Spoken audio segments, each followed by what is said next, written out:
Shema Yisrael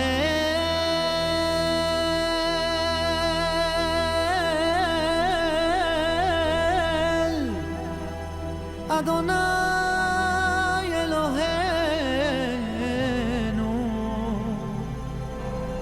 Adonai Echad. On rappelle que le Sha'ar HaYichud, il est composé de 10 prakim, 10 chapitres. Nous en sommes arrivés au chapitre numéro 7, les preuves que Dieu est un. Et donc là, Rabbi Bachya ben Bakouda va présenter donc 7 démonstrations pour établir qu'Hachem, il est un. Première preuve. La première démarche, elle consiste à classifier les différentes causes et les différents effets qui ont mené à l'existence du monde. Je recommence.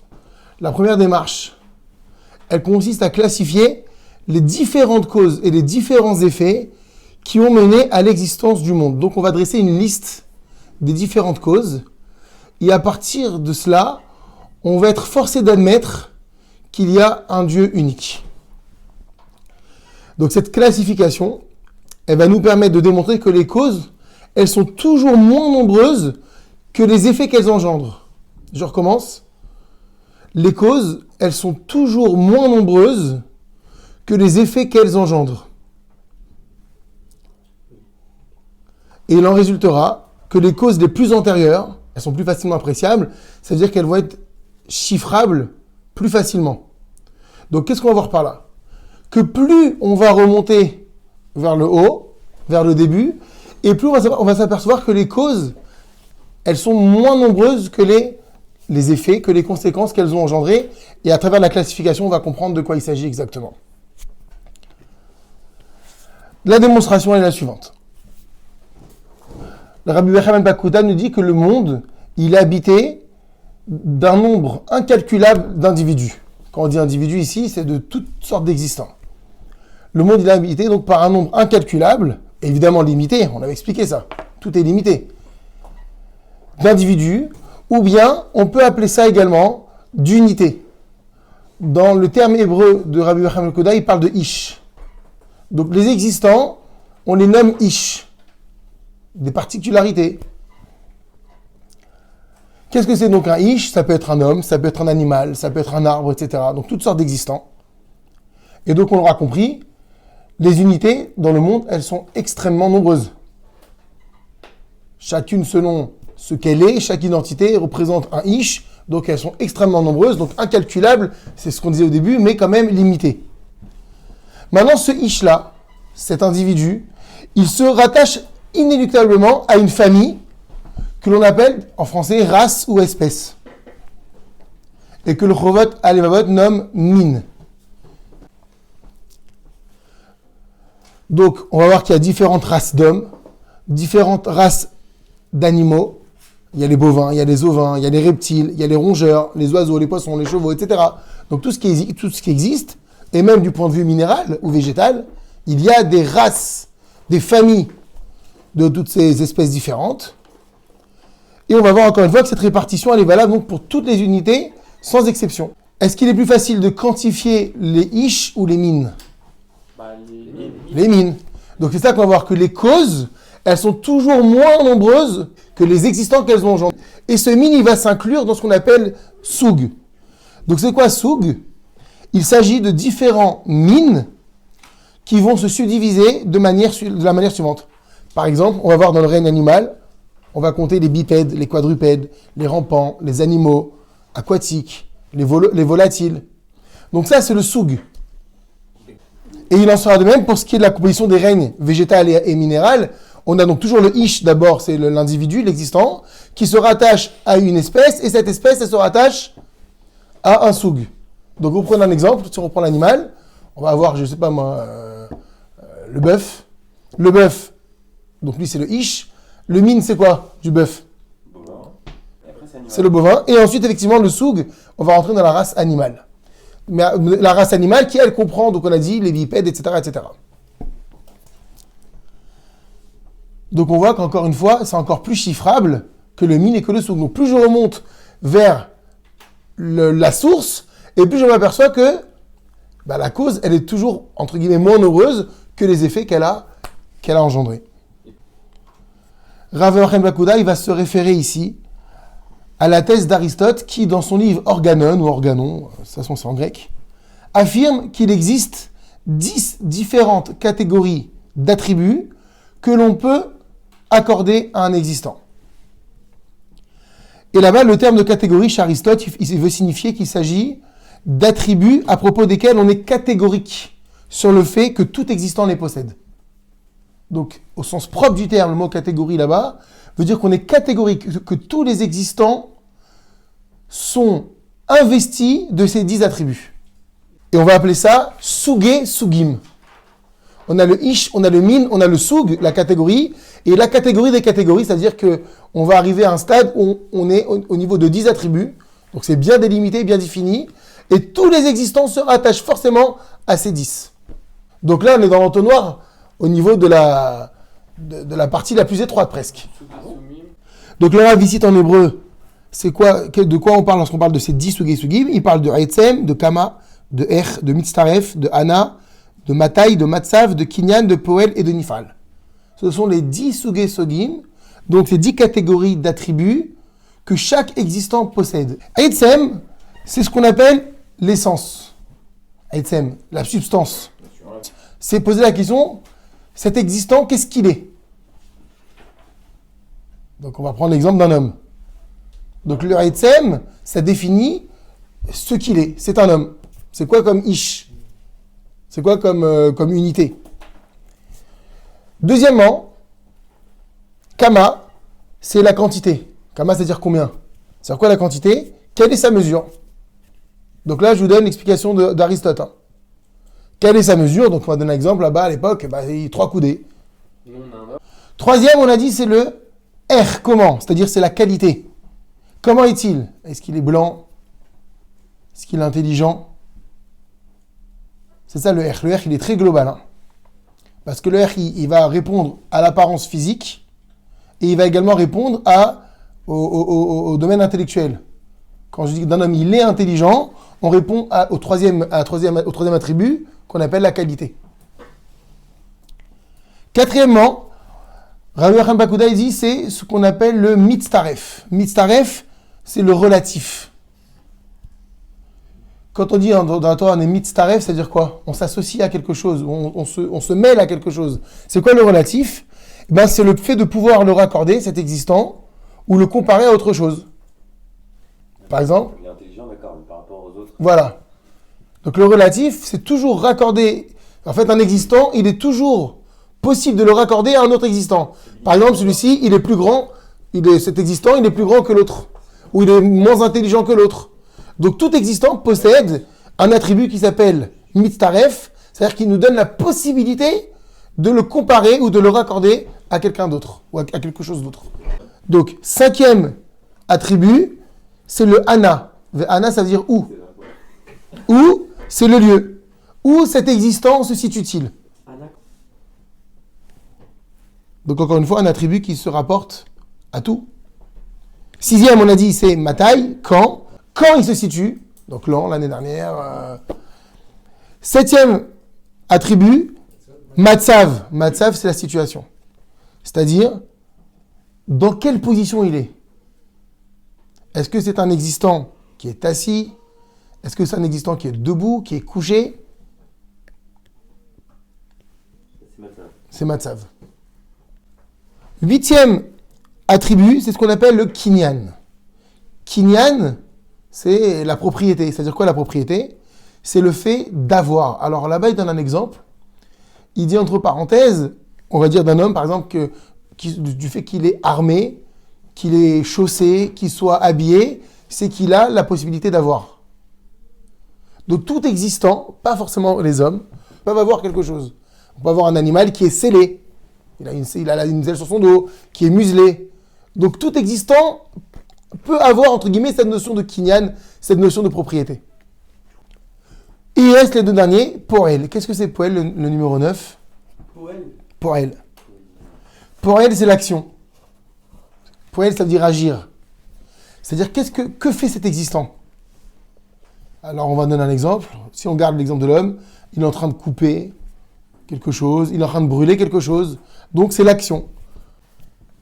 Et donc le 10e, c'est quoi? Le nif'al. C'est le passif, c'est la passivité. C'est le fait que un existant, il peut subir, il peut pâtir. Il est coupé, pour prendre les mêmes exemples, il est brûlé. Ça va? Donc, on est en train de voir que tous les existants de la création possèdent forcément ces 10 genres. On appelle ça, dans le Chovot HaLevavot, Sugé Sugim. Donc, vous voyez l'entonnoir maintenant ou pas? Et voilà que Rabbi Yochanan ben Pakuda va expliquer que ces 10 catégories qu'on vient de mentionner trouvent à leur tour racine dans 5 causes. C'est quoi l'Aïla? C'est quoi la cause de ces 10 catégories? Alors Rabbi Yochanan ben Pakuda dit, ces 10 catégories-là, elles trouvent leur racine dans 5 causes. Ténoa, la première, et Yesodot Arba, et les 4 fondements. Ténoa, c'est le concept d'évolution. Tout évolue. On peut traduire Ténoa pas soit par évolution, soit par le mouvement. Mais là, il faut parler de l'évolution en tant que telle. L'existant évolue. Deuxièmement, le feu. Troisièmement, l'air. Quatrièmement, l'eau. Et cinquième élément, la terre. Donc, le concept d'évolution qu'Akadosh Baruch Hu va créer, associé aux 4 éléments, c'est ça qui va donner l'existence des effets qui vont suivre, à savoir les 10 attributs dont on a parlé. Ces 10 attributs vont donner le soug, et le soug va donner le min, et le min va donner le yish. Et comme expliqué au chapitre 6, nous savons que ces derniers, on a dit les 4 éléments, et maintenant plus la ténoa, l'évolution, prennent naissance dans 2 causes, ce qu'on appelle le chomer et la tsura. La matière et la forme, c'est-à-dire le concept de matière initiale, on l'a vu ça dans le cours d'avant, et le deuxième concept qui consiste, à partir de cette matière, à former quelque chose. Vous vous rappelez? C'était la formation des existants. Et par conséquent, il va de soi que la cause de ces 2 éléments que sont le chomer et la tsura ne peut être qu'inférieure au chiffre 2. Inférieur dans le sens, au niveau chiffrable. C'est quelque chose qui se trouve avant le 2. Cette cause, c'est quoi ce 1 maintenant qu'on va retrouver? C'est la volonté du Créateur. Donc Hachem, il est donc un indubitablement. Comme l'a dit le roi David d'ailleurs, c'est dans Divrei Yamim, à toi Hachem, la royauté et la domination suprême sur toute chose. À toi Hachem, la royauté et la domination suprême sur toute chose. C'est-à-dire qu'Hachem, il est élevé au-dessus de toute élévation, il est suprême sur toute hauteur, il est le premier de tout commencement et la cause première de toutes les causes et de leurs effets. Ça, c'est la première preuve rapportée par Rabbi Yochanan ben Pakuda qu'Akadosh Baruch Hu, il est Echad. Deuxième preuve que rapporte Rabbi Yochanan ben Pakuda, il enseigne que lorsque l'on observe toutes les différentes catégories d'existants, on est forcé de constater qu'ils obéissent tous à une seule et même sagesse, à une seule et même logique. Analysez la création, dit Rabbi Yochanan ben Pakuda, et tu vas voir qu'il y a une seule et même démarche. Alors par exemple, il va te dire que tu peux avoir des êtres complètement différents du point de vue de leur taille, de leur génétique, de leur organisme, et plus globalement du point de vue des différents règnes dont ils sont issus, exactement, et ils vont tous révéler des concepts communs, tels que la croissance, l'évolution, le besoin de se nourrir, le besoin de vivre, le besoin de survivre. Et pourtant, ils sont tous différents, ils ne viennent pas de la même race. Donc, Rabbi Yochanan ben Pakuda dit, ça implique forcément un mode de pensée unique dans la création. Auquel cas, si on supposait qu'il y avait plus d'un créateur, nous serions alors témoins de multiples sagesses et modèles de création, ce qui n'est pas le cas. Tout va commencer de la même façon, tout se termine de la même façon, tout évolue, alors peut-être de manière différente, mais tout évolue, tout a besoin de vivre, tout a besoin d'exister, tout a besoin de survivre, tout a besoin de se nourrir.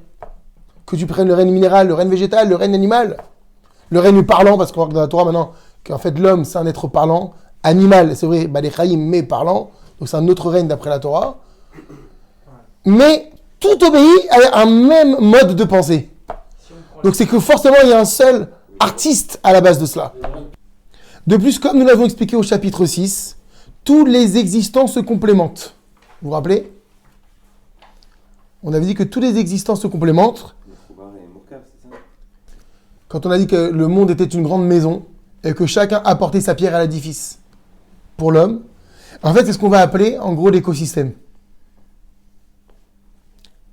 Ouais, ce que j'ai... Rappelons la définition de ce que c'est l'écosystème. L'écosystème est un ensemble d'êtres vivants qui vivent au sein d'un milieu ou d'un environnement spécifique et interagissent entre eux, au sein de ce milieu et avec ce milieu. Quand on dit qu'ils se complémentent, quand on analyse les différents règnes, tu as le minéral va donner du végétal, le végétal il va être mangé par l'animal il va être mangé par l'homme, et l'homme, il doit avoir une connexion avec le Créateur. Bon, ça c'est pour la Torah. Donc c'est ça, quand on dit que les êtres aussi dans un certain sens se complémentent, c'est qu'ils interagissent entre eux, obligatoire. Mais sans aller jusque-là, l'écosystème est une preuve que chaque chose a besoin de l'autre pour créer un ensemble.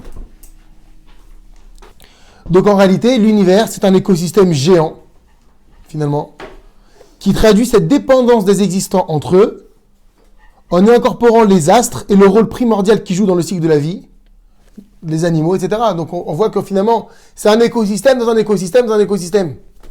Donc tout ceci est organisé avec la plus grande perfection pour le bien-être de l'homme. C'est ça qu'il faut préciser. Tout cela encore, c'est pour l'homme. De plus, dit Rabbi Yochanan Pakuda, cette sagesse divine, qui répond à un seul et même mode de création, eh bien, elle s'observe aussi bien dans les plus grandes créatures que dans les plus petites. Et il va donner un exemple. Il va dire, la constitution organique fabuleuse de l'éléphant, par exemple, n'est pas plus fantastique que la sagesse que l'on retrouve dans la création de la fourmi. Ça veut dire que elle peut être cette créature monumentale, grande comme un éléphant, ou minuscule comme une fourmi, les deux fonctionnent de la même manière. Les deux vont avoir un cœur, vont avoir une ossature d'une certaine manière, vont avoir une composition. Et le Rav dit, et bien au contraire, c'est justement dans les choses les plus infimes que la sagesse d'Hachem, elle se révèle davantage.